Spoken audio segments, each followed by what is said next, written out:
Hello everyone, welcome back to in depth theory 360 learning. So आज हमारा है chemical kinetics का डे 2, जिसमें हम आगे के 25 क्वेश्चंस करेंगे। तो टोटल आपके 50 क्वेश्चंस हो जाएंगे। एंड वीडियो शुरू से करने से पहले मैं ये होप करती हूँ कि आप खुद से एक बार सोल्यूशन करें क्वेश्चन का, देन आप वीडियो में जाएं ताकि आपको क्वेश्चन अटेम्प्टिंग स्ट्रेटेजी पता लगे। बाकी कौन से क्वेश्चन कराने हैं, क्या इंपॉर्टेंट है क्या इंपॉर्टेंट नहीं है, वो हम आपको वीडियो में अच्छे से बताते हैं। ठीक है, तो आपकी जो रिस्पॉन्सिबिलिटी है वो बस पढ़ना है। बाकी आपको अपॉर्चुनिटी दिलाना, आपको अच्छे कॉलेज में एडमिशन दिलाना, वो रिस्पॉन्सिबिलिटी हमारी है, राइट। सो हमने पिछली वीडियो में 25 क्वेश्चंस किए थे। मैंने इस पीडीएफ में भी वो 25 क्वेश्चन अटैच कर दिए हैं। आप बस एक बार और उनके ऊपर प्रैक्टिस करके देख लीजिएगा, right. Now let's move to our next question, which is question number 26, which states that the first order reaction was completed 70% in 20 minutes. What is the rate constant of the reaction? एक first order reaction है जो कि 70% complete हो गई है 20 minute में। What is the rate constant of the reaction? So तुम्हें पता है कि जो फर्स्ट ऑर्डर है उसके के विच इज रेट कांस्टेंट, उसका फॉर्मूला क्या होता है? तो K is equal to 2.303 log initial by final. और अगर तुम फाइनल लिख रहे हो तो आगे नेगेटिव साइन लगेगा। ठीक है, मैं इनिशियल लिख रही हूँ तो इनिशियल के आगे कोई नेगेटिव साइन लगेगा। दिस इज इक्वल्स टू, ठीक है। नाउ 2.303 लोग इनिशियल, हम कुछ भी लेते तो 100 मानते, राइट। फाइनल क्या है? 70% रिएक्शन कंप्लीट हो चुकी है, तो लेफ्ट ओवर कितनी है? 30%, राइट। सो अंडर लिखा था, यहाँ पे 30 लिखेंगे। डन। नाउ इससे कैंसिल, तो 2.303 log 10, हम इसको ऐसे कर सकते हैं -log 3। इसका वैल्यू लिख लो, log 3 की वैल्यू लिख लो, राइट। और डिवाइडेड बाई यहाँ पे टी भी आएगा, which is 20%, 20 minute. Okay, 20 minute. So तुम्हारी यहाँ से के की वैल्यू आ जाएगी। तुम्हारा ये होमवर्क रहेगा कि तुम इसका आंसर करो, मतलब इसको फर्दर सोल्व करो। कुछ नहीं करना है, log 10 की वैल्यू log 3 की वैल्यू रखनी है कैलकुलेटर से, और इसको इससे डिवाइड करके इस वैल्यू से मल्टीप्लाई कर देना है, ठीक है।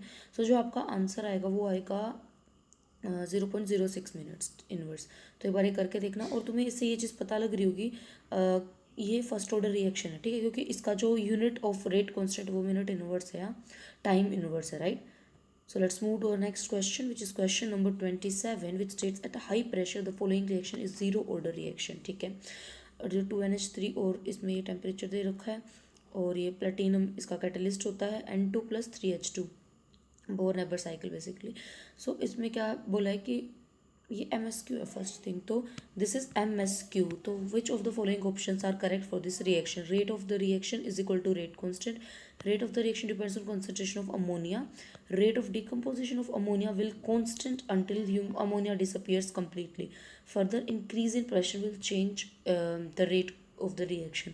तो इस, और ये जो है रिएक्शन है, ये अपनी बहुत हाई प्रेशर पे भी होती है, right. High pressure and high temperature, right. तो ये हाई प्रेशर पे रिएक्शन हो रही है, जीरो ऑर्डर रिएक्शन है। क्या है? Zero order reaction. अब जीरो ऑर्डर रिएक्शन को कंसीडर करके हमें इसका आंसर देना, तो rate of the reaction is equal to rate constant, rate of reaction is equal to rate constant, ठीक है। Rate of the reaction depends on concentration of ammonia, नहीं। Rate of the, क्योंकि rate of reaction K into concentration होता है, zero order reaction है, तो rate of reaction constant के equal होगा, right. So A which states that the which of the following graph is correct for a zero order reaction? Concentration और time के बीच में करा है। जीरो ऑर्डर रिएक्शन का फॉर्मूला लिख लेते हैं, क्या होता है? Initial minus final, sorry final minus initial is equal to minus के टी, राइट। और तुम अगर ऐसे लिखोगे इनिशियल माइनस फाइनल तो वो के टी हो जाएगा, ठीक है। बट प्रिफर करो ये वाला ऊपर वाला लिखना, क्योंकि इससे वो y is equal to mx+c वाली इक्वेशन इजीली लिखे जाते हैं। That is a is equal to minus के टी प्लस ए नोट, तो y is equal to mx+c, right. Now अब जो हमारा a है विच इज y, और x पे t लेना है। x पे क्या लेना हमें? टाइम। y पे हमें क्या लेनी है? Concentration, okay. और ग्राफ है नीचे, और ये क्या है? माइनस के इसका स्लोप, और c इंटरसेप्ट क्या है? ए note.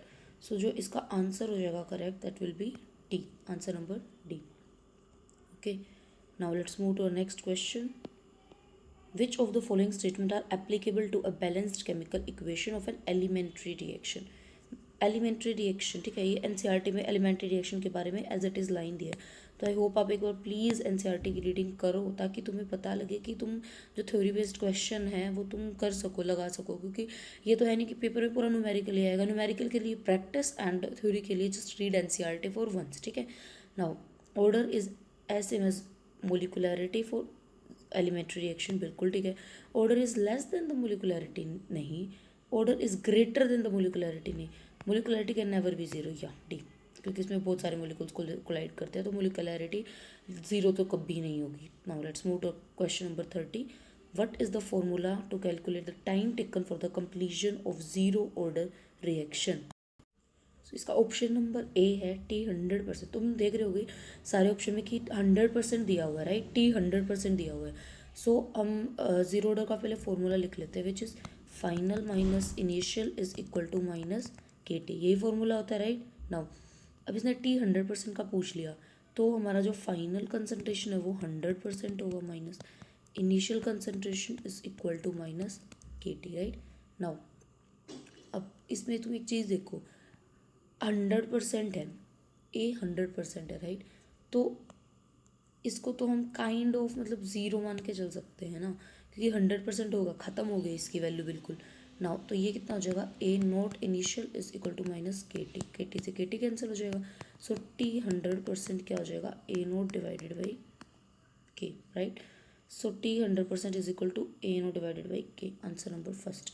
Now let's move to question number 31, which states that the value of rate constant of a pseudo first order reaction, pseudo first order reaction की rate constant की जो value है वो क्या होगी, pseudo first order reaction rate constant, okay, depends on the concentration of reactant present in small amount, depends on the concentration of reactant present in excess, independent of the concentration of reactant and depends only on the temperature. So इसका जो answer हो जाएगा वो depends on concentration of the reactant present in excess। कैसे, जो हमारी pseudo first order reaction होती है, जैसे CH3COO C2H5, ये तुम्हारा एनसीईआरटी में एग्जांपल दे रखा है, H2O gives out CH3COOH plus C2H5OH, right. अब ये हमारा एक्सिस में होता है, दिस प्रेजेंट्स इन एक्सिस, तो रेट कॉन्स्टेंट वो क्या हो जाता है, K स्टार CH3COO C2H5 और वाटर का कंसंट्रेशन 0, इसका 1 हो जाता है, तो एक्सिस वाले पे डिपेंड करता है, right. Now let's move to our question number 32। This is also an MSQ based, MSQ type, एक से ज़्यादा करेक्ट ऑप्शन होगा, 3 भी हो सकते हैं, 2 भी हो सकता है। ओनली वन यूनिमोलिकुलर रिएक्शन के बारे में पूछ रहा होगा, only one reacting species is involved in the rate determining step, ठीक है। The order and the molecularity of the slowest step are equal to 1, ठीक है। The molecularity of the reaction is 1 and order is 0, नहीं। both molecularity and order of the reaction are 1, दोनों नहीं। तो इसका correct answer क्या हो जाएगा, answer number A and answer number B. Now let's move to question number 33, which states that this is also an MSQ, okay. Now for the complex reaction, पिछले question में unimolecular के बारे में पढ़ा था, इसमें we are studying about complex reaction. So इसमें क्या दे रखा था, order of overall reaction is same as molecularity of this lower step, ठीक है। Order of overall reaction is less than the molecularity of this lower step, नहीं। Greater, नहीं। Molecularity of the slowest step is never zero और not integer, ठीक है, क्योंकि इसमें multiple molecules का कोलिजन होता है। तो इसका आंसर क्या हो जाएगा, answer number which is first है और डी है, ए है और डी है। Now let's move to question number 34, which states that if the concentration is expressed in mole per litre and the unit of the rate constant, okay, जो इसका formula होता है यूनिट ऑफ रेट कांस्टेंट निकालने का formula, unit of rate constant, उसका जो formula होता है वो क्या होता है, यूनिट ऑफ रेट कांस्टेंट का फॉर्मूला होता है concentration raise to the power 1 minus n second inverse या टाइम इनवर्स लिख सकते हैं। मैं टाइम इनवर्स लिख देती हूँ क्योंकि कई बार क्या होता है कि सेकेंड की जगह मिनट भी दे देता हुआ, राइट। तो 1 माइनस n टाइम इनवर्स। अब मैं किसी की भी ऑर्डर ऑफ रिएक्शन का रेट पूछे तो रेट कांस्टेंट की यूनिट पूछे तो बता दोगे। फर्स्ट ऑर्डर है तो n की वैल्यू 1 रख दो for first order, right. So first order के लिए n की वैल्यू 1 लिखी तो 1 माइनस 1 0 हो जाएगा, कंसनट्रेशन तो पूरा 0 हो जाएगा। तो टाइम इन्वर्स हो जाएगी इसका, ठीक है, टाइम इन्वर्स। तो जो इसका आंसर है वो क्या हो जाएगा अपना second inverse. Now let's move to next question. Question number 35 is stated the unit of, एक काम करते हैं हम तुम्हें समरी दे देते हैं, ठीक है, समरी दे देते हैं, बहुत ब्रीफ समरी रहने वाली है, ठीक है, तो ध्यान से करना। So for zero order reaction, zero order reaction, zero order reaction का फॉर्मूला कहता है final minus initial is equal to minus के T, right, A is equal to minus के T plus A not which is Y is equal to M X plus C, right. Now इसकी T half की value कितनी हो जाएगी, A note divided by two K, A note divided by two के। Now for first order reaction, first order reaction में क्या हो जाएगा, इसकी वैल्यू क्या हो जाएगी, इसमें भी log final minus log initial is equal to minus के टी, ठीक है। नाउ अगर 2.303 के उसमें लिखोगे तो लोग फाइनल लोग इनिशियल माइनस माइनस के टी डिवाइडेड बाई 2.303, और अगर इनिशियल ऊपर लिखोगे लोग इनिशियल बाई लोग फाइनल डिवाइडेड बाई के टी डिवाइडेड बाई 2.303 हो जाएगा। और इसके टी हाफ की वैल्यू 0.693 डिवाइडेड बाई के होती है। तो इसकी independent of concentration of reactant होती है, इसमें इनिशियल कंसंट्रेशन पे डिपेंड करती है जीरो ऑर्डर रिएक्शन में, ठीक है। So now let's move to question number 35 it states that the unit of rate constant depends on the molecularity, activation energy, order of the reaction और temperature of the reaction. तो rate constant किस पे depend करता है, the unit of rate constant depends on order of the reaction, ठीक है। Order of reaction मैंने क्यों बोला, क्योंकि उससे कंसंट्रेशन डिपेंड करती है ऑफ रिएक्टेंट, तो तुम्हें पता लग जाएगा, ठीक है। Let's move to question number 36 which states that the rate constant of a reaction is इतना, the find the order of the reaction, second inverse है तो फर्स्ट ऑर्डर रिएक्शन हो जाएगी, राइट।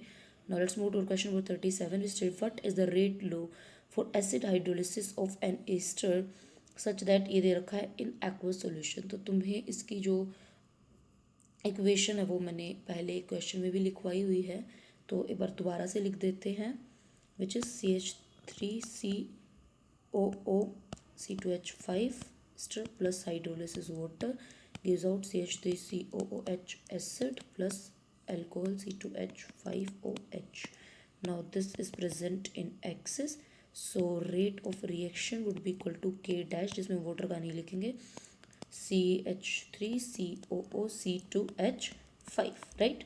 Now equal का साइन है not minus, this would be the rate of the reaction. So इसका जो हमारा करेक्ट आंसर है वो तुम्हें क्या दिख रहा होगा, ए ऑप्शन, ठीक है। Now let's move to next question which is question number 38 which stated the half life of a given reaction is doubled, okay.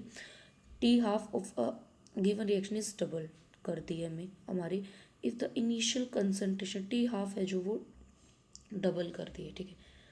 If the initial concentration of the reactant is double, तो direct relation तुम्हें इसका समझ आ रहा होगा, right.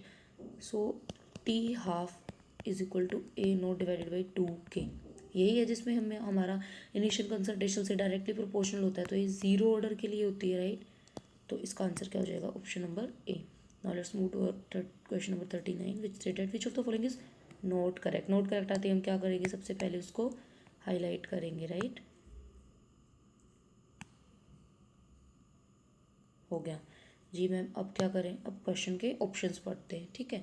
So note correct दे रखा, the order of the reaction can be a fractional number, yes. Order of reaction is experimentally determine quantity, ठीक है।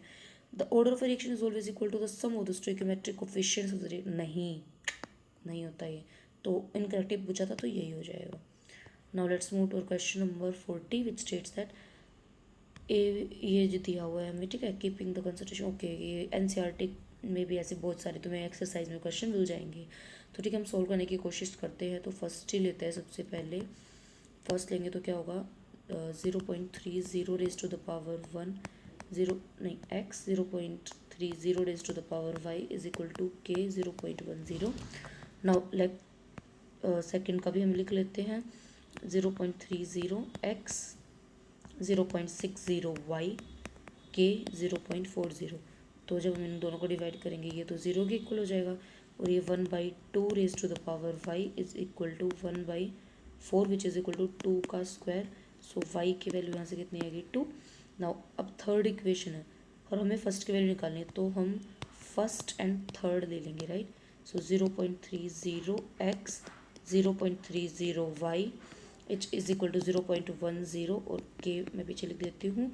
Now 0.60x 0.30y h is equal to 0.20 k divide, a cancel हो जाएगा, के से के cancel, तो ये क्या आ जाएगा 1/2 raise to the power x 1/2, ये तो ऐसे आ जाएगा। तो x की वैल्यू क्या आ जाएगी 1।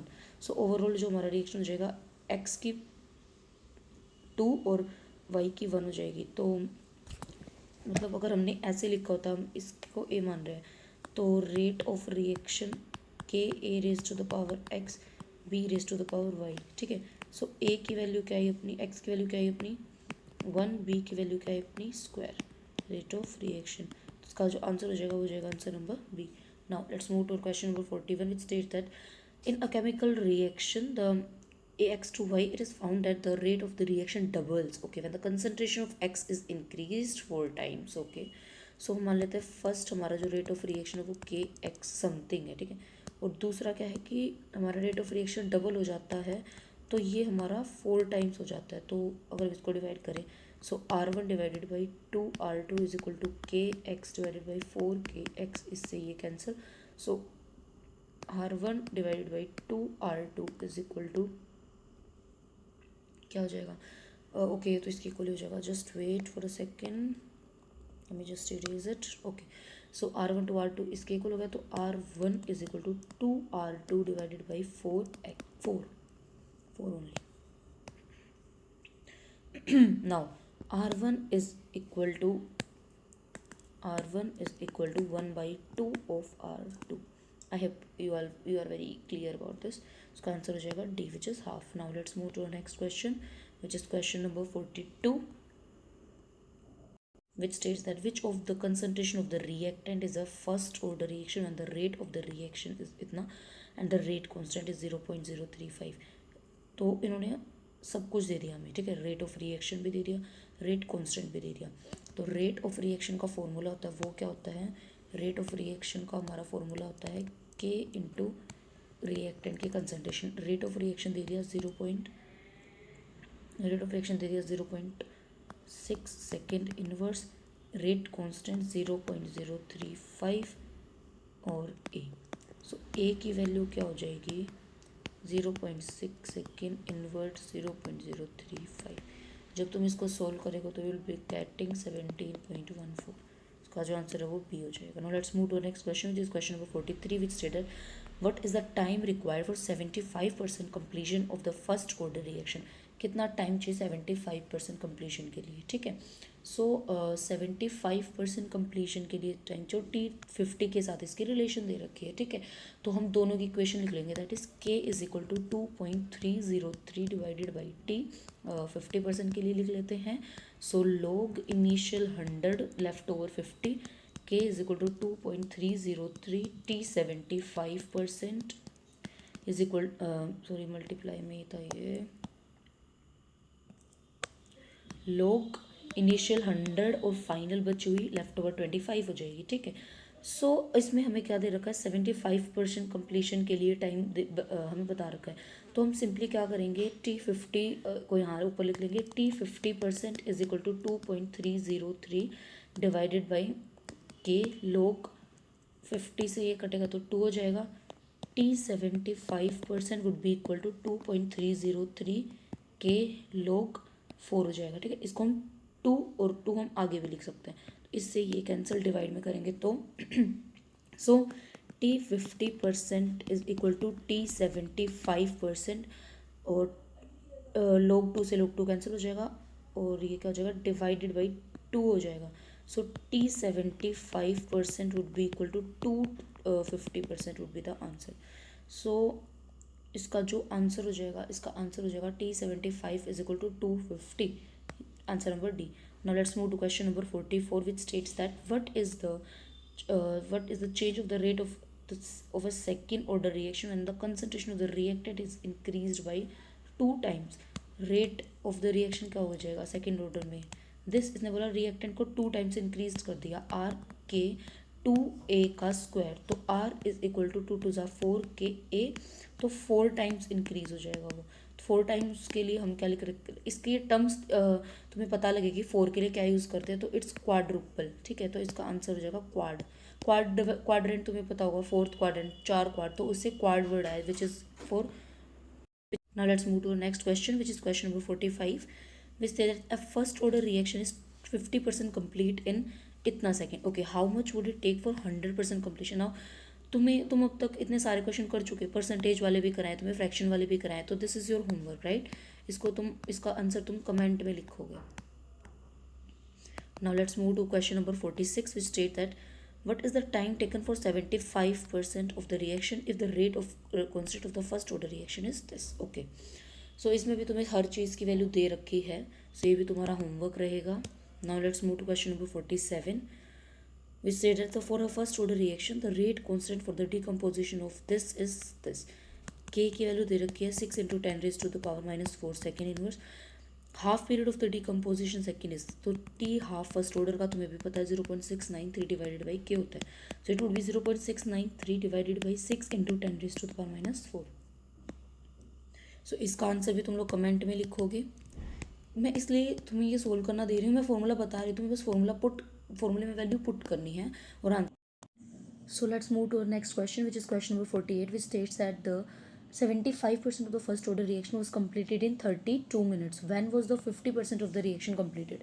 सो जो इसका आंसर है वो मतलब सेम क्वेश्चन में पहले भी डिस्कस कर रखा है, पर वो 50% की टर्म्स में करा था आंसर राइट। तो इसको हम क्या करते हैं, इसको सोल्व कर लेते हैं, क्योंकि थोड़ा सा डिफरेंट काइंड का क्वेश्चन है, क्योंकि इसमें 50% के टर्म्स में नहीं पूछ रखा है राइट। तो फॉर फर्स्ट ऑर्डर रिएक्शन सबसे पहले हम क्या लिखेंगे, इसकी इक्वेशन लिखेंगे, तो k is equal to 2.303 t, हम 50 के लिए 75% के लिए दे रखा है, तो यहाँ पे 75% लिखते हैं, लोग इनिशियल किसी का भी 100% होता है तो 100 डिवाइड बाई 75% कंप्लीट हो गई, तो बच्ची कितनी है 25, नीचे हम लेफ्ट ओवर कंसनट्रेशन लिखते हैं।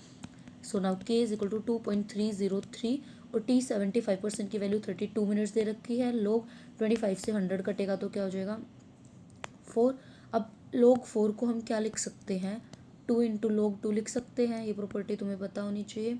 सो k इज इक्वल टू, सो 2 बाहर आएगा और 2 से 32 कट के 16 रह जाएगा राइट, तो 16 log 2। ओके, नाउ अभी k 50% के लिए पूछ रखा है, तो 50% के लिए मैं यहाँ इक्वेशन लिख रही हूँ। So k is equal to 2.303 t 50%, log initial is 100%, final is 50, तो इसका भी 2 आंसर आ जाएगा। और हमें t 50% की वैल्यू निकालनी है, तो t 50% हम लेफ्ट हैंड साइड रखेंगे, 2.303 डिवाइडेड बाई k की वैल्यू हम यहाँ से लिख सकते हैं राइट, तो 2.303 और ये डिवाइडेड बाई 16 log 2, और ऊपर क्या था यहाँ पे भी क्या आ जाएगा log 2 आ जाएगा, ठीक है। तो 2.303 डिवाइडेड बाई 2.303 इंटू 16, और यहाँ पे log 2 पहले से ही था और यहाँ पे नीचे log 2 हो जाएगा, ठीक है। सो इससे कैंसिल, इससे कैंसिल राइट। सो इसका जो क्लियर कट आंसर है वो 16 आ रहा है, तो t 50% की वैल्यू है वो कितनी आ रही है 16 मिनट्स। ओके, मैंने तुम्हें पूरा सोल्व करके दिखा दिया, तो इसका जो करेक्ट आंसर है वो आंसर नंबर बी हो जाएगा। Okay, now let's move to our question number 49, which is the second last question. For the first order reaction rate constant k which is expression gives a half life period. Half life period जो होता है for first order reaction वो क्या होता है 0.693 divided by k। और यहाँ पे एक नोट करके एक चीज़ भी लिख लो तुम, नोट क्या, कि जो t हाफ होती है of first order reaction that is independent of